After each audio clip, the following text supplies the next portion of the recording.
Hello everyone, Spencer here. We're looking at the next part of our series in the Psalms, and today we're looking at Psalm 62.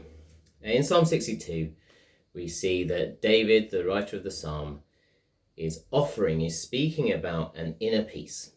Just listen to the first couple of verses. Truly my soul finds rest in God. My salvation comes from him. Truly he is my rock and my salvation. He is my fortress. I will never be shaken. That first bit, my soul finds rest in God. So about an inner peace, a quietness, a stillness inside us. No matter what situation is going on. Then he talks about he has a rock, a fortress, a rock where the waves of life might be bashing against us, a storm coming from every angle. And yet as we look down, we realize we're standing on something sturdy. Something immovable that just can't be removed. And then this description of a fortress. He is my fortress. He has a fortress. That life might be chucking its arrows towards me, attacking me from every side, and yet I stand in my fortress, safe, secure. And then ends that little bit with, I will never be shaken. Never. Such confidence that no matter what life throws at him, he will never be shaken. Not now, not in the future. He will never be shaky. Don't we need to hear that? Our world is so often so shaky. So much can happen that seems to bash us from right to left. We need something solid. Think of how our world shakes when we find out that relationships that we have depended on, loved, have broken down. People have let us down, betrayed us, left us, and we are left feeling like our world is shaky. Think of how our world shakes when our money is threatened. In this pandemic, there are people who have got fortunes in their bank accounts and it has been wiped out overnight. Money isn't reliable. Our world is left shaky. Think of our health. A world can shake when our health is threatened. One day I feel fine, the next day I go to the doctor, I have a scan, and everything I know has crumbled. A world is left feeling shaky. And what about our status? Our world often shakes when our status is threatened. Once upon a time I had a job, a role, an importance, a purpose. Something happens, it's gone. I feel pointless. Our world is shaky. So many things can happen that shake us. But if we're to have this rock, this fortress, this inner peace, we need to know where it comes from. It is only found in God.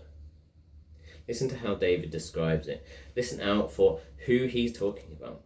Truly my soul finds rest in God. His soul can only be at peace when he finds his rest in God. My salvation comes from him. Truly he is my rock and my salvation. He is my fortress. I will never be shaken. The emphasis is on finding his hope, his trust in God. Wouldn't it be amazing if we could say that? If we could say those words and really mean it. Not just say it and know it, but to really mean it. I think this psalm helps us not just say these words, but helps us to feel these words and to know them to be all the more true. Let me pray and then I'll read the passage. Father, our world is so often shaky. It feels like the ground we are standing on is falling beneath our feet. Lord, I know there may be people that are listening that feel their world is shaking now. But that is because of their status, because of their health, because of relationships that are breaking down. Lord, there is so much that just feels like it is going wrong. Lord, help us to believe what you are saying to us in this psalm. Help us to know that you are our rock and our salvation and our fortress, that we might have rest in our souls as we trust in you. Father, so many of us know this, but help us to really, truly believe it, that it gets into our bones. We can only do that with your help. Pray that your Spirit would work. Amen. Then we read the Psalm. Psalm 62. The bit at the beginning says it is for the director of music, for Jeduthun. I think he is probably the musician that is writing the tune for this, but it's a psalm of David. King David wrote this psalm. Truly my soul finds rest in God. My salvation comes from him. Truly he is my rock and my salvation. He is my fortress. I will never be shaken. How long will you assault me? Would all of you throw me down, this leaning wall, this tottering fence? Surely they intend to topple me from my lofty place. They take delight in lies. With their mouths they bless, but in their hearts they curse. Yes, my soul, find rest in God. My hope comes from him. Truly he is my rock and my salvation. He is my fortress. I will not be shaken. My salvation and my honor depend on God. He is my mighty rock, my refuge. Trust in him at all times, you people. Pour out your hearts to him, for God is our refuge. Surely the lowborn are but a breath, the highborn but a lie. If weighed on balance, they're nothing. Together they are only a breath. Do not trust in extortion. Do not trust in extortion, or put vain hope in stolen goods. Though your riches increase, do not set your heart on them. One thing God has spoken, two things I have heard. Power belongs to you, God, and with you, Lord, is unfailing love. And you reward everyone according to what they have done. So first we see this as a psalm of King David. He's the one saying, I will never be shaken. But he's a king sitting in a palace. Surely he's got this nice easy life sitting in a cushy sofa. But no, David is a king who knows trouble. David is a king who knows his circumstances will shake the world around him. And that's what we see through verse 3 to 4. Verse 3, he says, how long will you assault me? The how long, well, what's it saying? It's saying it's ongoing. How long will this last, Lord? When will it be over? And he says they will assault him. There's this physical danger coming against him. Verse 3 goes on and says, would all of you throw me down, this leaning wall, this tottering fence? They intend to throw him down, and he is feeling weak. He's in a situation where he is wobbling. He is shaky. He is a leaning wall about to fall down. You wouldn't stand on that wall because it's about to collapse. He is a tottering fence being blown in the wind. Our fences in our garden, they are atrocious. They're basically held up by weeds. And when the wind blows, you can see it swaying, and you just know that one day it's going to fall and collapse. That's the situation David's in. Shaky. Surely they intend to topple me from my lofty place. He's the king, and there is a plot to bring him down. Take him from being a king to becoming nothing. His status is shaking. With their mouths they bless, but in their hearts they curse. Hear that? The people that he probably trusted, people around him that once or still do bless him with their mouths, they are now cursing him in his heart. They are using lies to bring him down. This may well be talking, we don't know when this is happening, but it might even be talking about his son that is bringing a plot against his father. Think of the shame of that. You used to be a king, and now you're nothing. His circumstances are raging. The storm is around him. Everything seems to be pointing to the fact that he would be shaking in his boots. But I think that's the point. He knows. When the world is shaking around us, that's when we figure out the only things that are truly dependable. When the storm is rolling, we realize that the only thing we can stand on is the rock. It's a bit like panning for gold. You pan for gold, and as the water flows off the pan, everything that is unstable is washed away, and you are left with the solid pieces of gold. Or in an earthquake, as everything shakes and the things fall from beneath you, but you stand on what is sturdy and reliable. David has been through this. He's been through some terrible situations, and he now knows what is sturdy, what is dependable, and he knows it is his God. It is his God who he can depend on. And he becomes our teacher as we listen in to his prayer and to his psalm. The question is, what does he do? What does he do? Well, he repeats truth to himself. He preaches to himself. He has to keep going back and telling himself the same things that he already knows. Look at verse 5 and 6. Yes, my soul, find rest in God. My hope comes from him. Truly he is my rock and my salvation. He is my fortress. I will not be shaken. Now, if you're listening well, you'll realize that sounds like pretty much a repeat of verse 1 and 2. Really similar. He talks about his soul finding rest in God, that God is his rock, his salvation, his fortress. He will not be shaken. But notice there's a subtle shift. It's the same truth, but now what's he doing? He's taking the statement and he's saying, believe it. Yes, my soul, find rest in God. Before it was verse 1, truly my soul finds rest in God. Now it's, yes, my soul, find rest in God. He's preaching to himself. He's saying, come on, David, find your rest in God. My hope comes from him. There's another subtle change there. He knows it's a hope in the future. Right now, things seem shaky, but I know that I have a hope, which is my God, who is my rock, my salvation, my fortress. When does a fortress seem at its very best? When there are attacks coming. He's preaching to himself.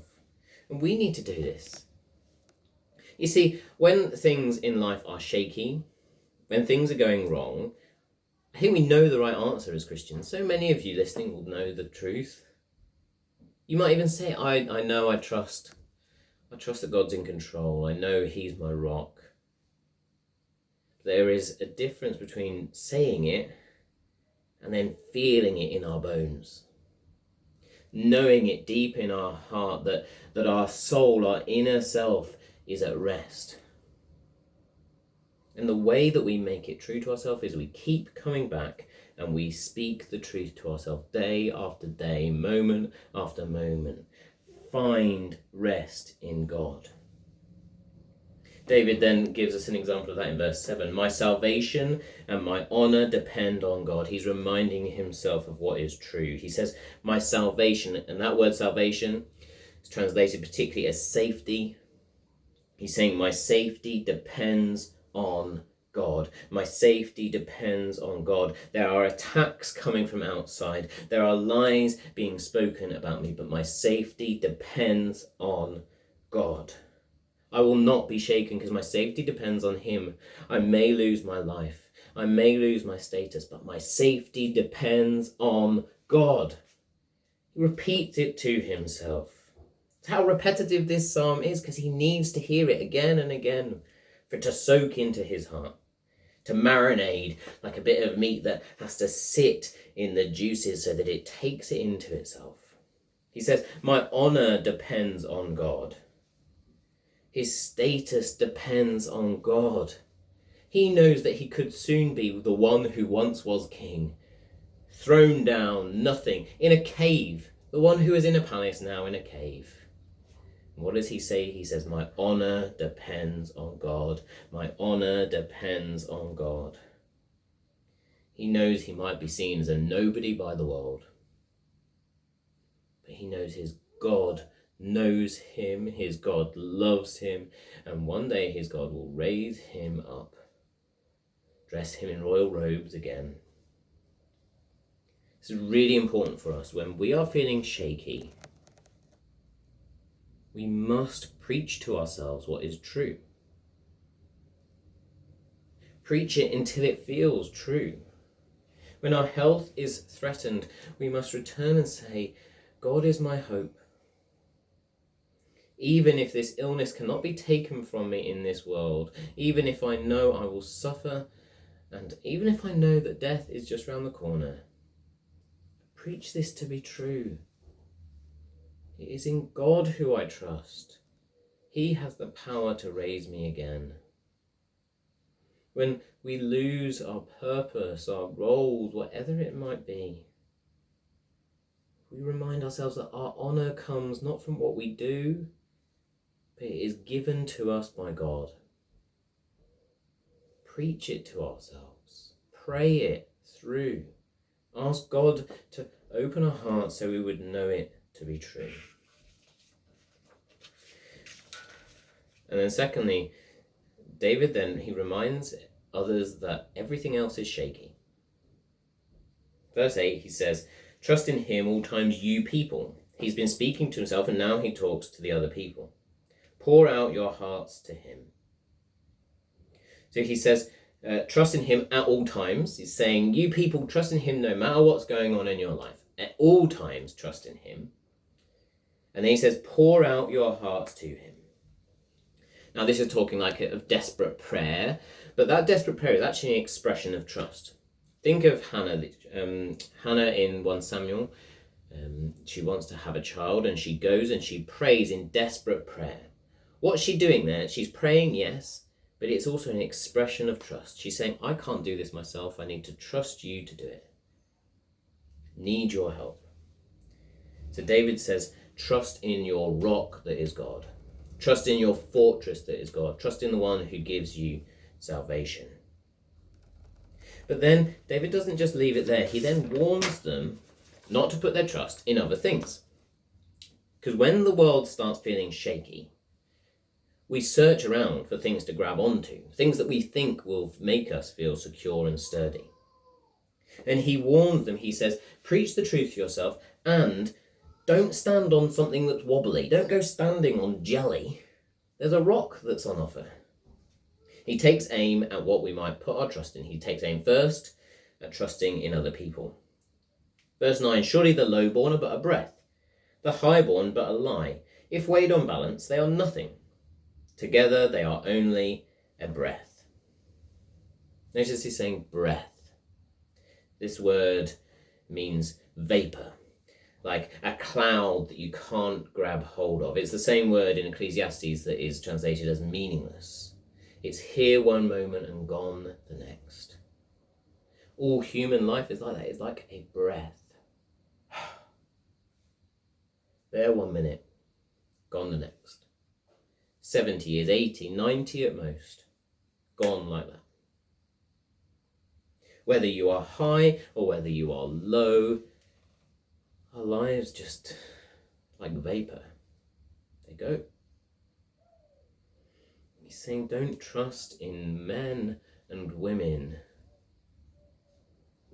that are like vapor.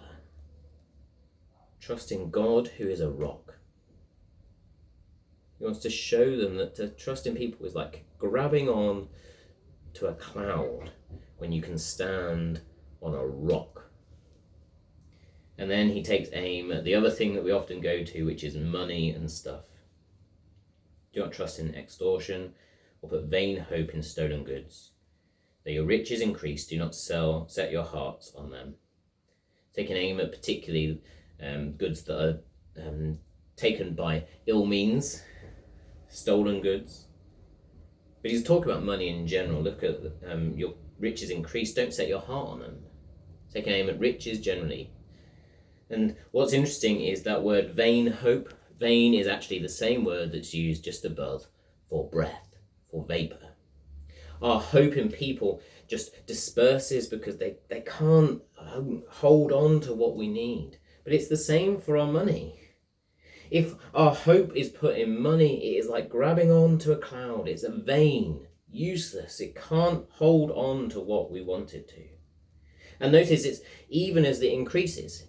He's saying, sure, you might grab onto money, but it will then disappear. But even if you get lots of money, it's vain to set your hope on that. Do not set your heart on money. because it will be like grabbing onto a cloud when you have the opportunity to stand on the rock that is God. See, when our world shakes, we need to teach and encourage each other that anything else is like standing on jelly. That anything else cannot sustain us, but God is our rock.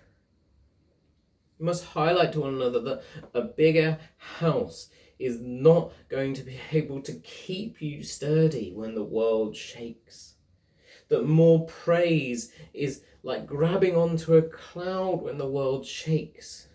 That more likes on Facebook, that a better job, that a higher status. None of them can be a rock for our life. They might be good things, but they are not a rock for us to stand on. Only God is. He is our rock. So we speak truth to ourselves and to one another, and we highlight that everything else is wobbly. And then finally, in verse 11 and 12, David shows why God is our rock. Gives reasons for why we can trust in him. He says, one thing God has spoken, two things I've heard. So one thing I've spoken, God has spoken one thing, and David has learnt two things. First, he's learnt that God is powerful and loving, and second, he has learnt that he rewards according to what they've done. See, God has all power. He is over every trouble we have in our lives. He has power to save us from anything. A God without power is useless to save. Our God has all power. Listen to it, power belongs to you, God. All power is his. That means in threat, in ill health, in death, he has power to save us from it all. We can trust him as our rock because he has all power. But he is also, with you, Lord, is unfailing love. Unfailing love. We can trust him to be our rock to build our life upon, because other people may betray us, may leave us. But with God, his love is unfailing. He'll never fail. That's who our God is. Not only does he have power to save us, but he has the heart and the love to save us. And then finally, that there is a reward. You reward everyone according to what they've done. You see, there is a day coming for us who trust in Jesus, that in this life we may seem like losers, our whole world may shake, and everything we have in this world seems to be taken.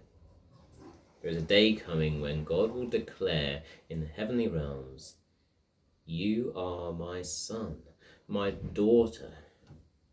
You'll be clothed in royal robes. You'll be given a body that will never break. You'll rule with Jesus. Right now, we might be the lowest of the low. We might be suffering all sorts, but we have a rock that means that one day our hopes will be fulfilled. We can trust in our rock. Don't stand on the wobbly things of this life. Stand on our rock that means we will never be shaken. Never. How do we do that? We do that by preaching that truth to ourselves. It's true. So often we live our lives as if what is the Bible is like a fairy story that sometimes helps us. It is the truth. We must preach it to ourselves so we know it to be true. We must highlight that everything in this world is wobbly and will crumble. But as we close, there's one more reason why we can trust that God is our rock, our fortress, and our salvation. Because we have the privilege of looking back at this psalm to what Jesus has done. Because David is a king who knows what suffering was like. But Jesus came as our king, and he was toppled. They threw him down. It seemed like he was a leaning wall, a tottering fence. The crowds, they rose up against him, and they intended to topple him down from his lofty place through lies, their hearts full of cursing him. This is God of all honour who became man, who died on a cross of a curse.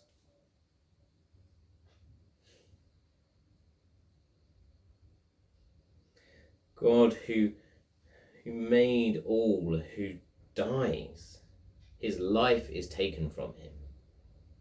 He knows the circumstances of life that can be shaky.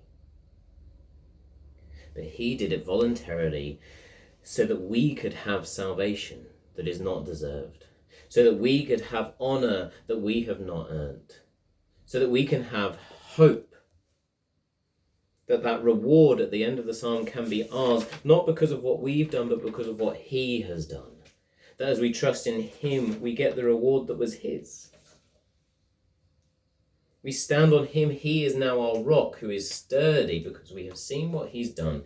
And as he was risen from the grave, as we see that he went through every shaky thing this world could throw at him, and yet God raised him from the grave in new life. He is now raised at the right hand of the Father. He has been through all the shaky things, and God's power has raised him. So he's at the Father's right hand. And he does it as our forerunner. As the first fruits of the resurrection, we look to him and we look to our future. He is the seal and the promise of a resurrection that is true. Jesus is our rock. Stand on him. Let's preach him to ourselves. Let's remind one ourselves that everything else other than him is wobbly. Let me pray. Father, we know this to be true. To many of us, this is not new news. But help us to preach it to ourselves, to see that all else is wobbly, that we would stand on Jesus as our rock. Pray that by Spirit you would make this true for us. Amen.